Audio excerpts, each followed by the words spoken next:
स्वागत है मेरा चैनल मन का विचार। इस बात को याद रखें, मन का बेचैन होना उसका स्वभाव है। हमारे मन को लगता है कि अगर वह अलग अलग बातों के बारे में सोचता रहेगा तो हमें आने वाली हर मुश्किल और मुसीबत से बचा लेगा, पर ऐसा होता नहीं है।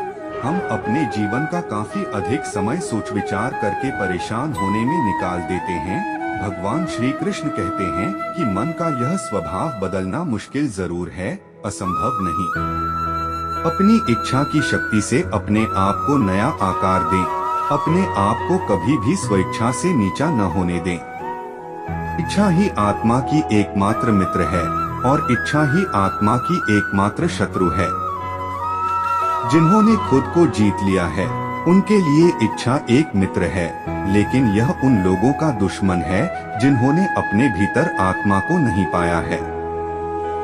सर्वोच्च वास्तविकता उन लोगों की चेतना में प्रकट होती है जिन्होंने खुद को जीत लिया है। शांत मन में ध्यान की गहराइयों में आत्मा स्वयं को प्रकट करती है। स्वयं के माध्यम से स्वयं को देखकर एक आकांक्षी पूर्णता के आनंद और शांति को जानता है। कोई भी जो अच्छा काम करता है उसका कभी भी बुरा अंत नहीं होगा, न तो यहाँ और न ही आने वाले युग में। गंभीर तपस्या और ज्ञान मार्ग से ध्यान श्रेष्ठ है। मुझ पर अपना मन लगाकर योग के अभ्यास से स्वयं को अनुशासित करो। मैं उन लोगों के लिए हमेशा मौजूद हूँ जिन्होंने मुझे हर प्राणी में महसूस किया है। व्यक्ति जो चाहे बन सकता है यदि वह विश्वास के साथ इच्छित वस्तु पर लगातार चिंतन करे। मन बहुत चंचल है जो इंसान के दिल में उथल पुथल कर देता है। जैसे वे मेरे पास आते हैं वैसे ही मैं उन्हें ग्रहण करता हूँ। सभी पथ पार्थ मानव को मेरी ओर ले आते हैं। इंद्रियों से मिलने वाला सुख पहले तो अमृत जैसा लगता है, लेकिन अंत में यह विष के समान कड़वा होता है।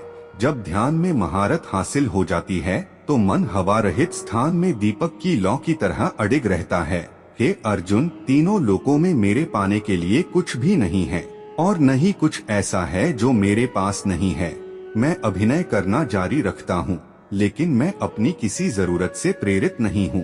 कर्म मुझ पर इसलिए नहीं टिकते क्योंकि मैं उनके परिणामों से जुड़ा नहीं हूँ। जो लोग इसे समझते हैं और इसका अभ्यास करते हैं वे स्वतंत्रता में रहते हैं। ज्ञान की भेंट किसी भी भौतिक भेंट से बेहतर है, क्योंकि सब कामों का लक्ष्य आत्मिक बुद्धि है। जैसे आग की गर्मी लकड़ी को राख कर देती है, वैसे ही ज्ञान की आग सभी कर्मों को भस्म कर देती है। अपना काम हमेशा दूसरों के कल्याण को ध्यान में रखकर करें।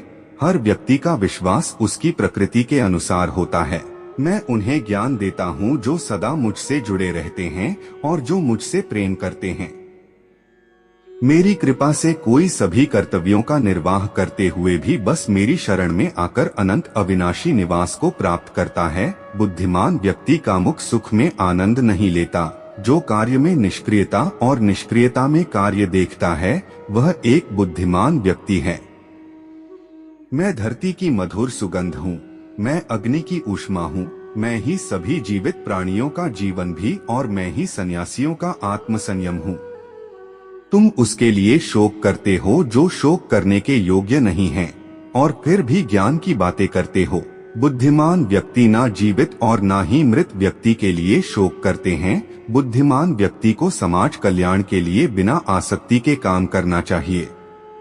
कर्म मुझे बांधता नहीं, क्योंकि मुझे कर्म के प्रतिफल की कोई इच्छा नहीं। अगर वीडियो अच्छा लगा तो लाइक कीजिए, सब्सक्राइब कीजिए और शेयर कीजिए।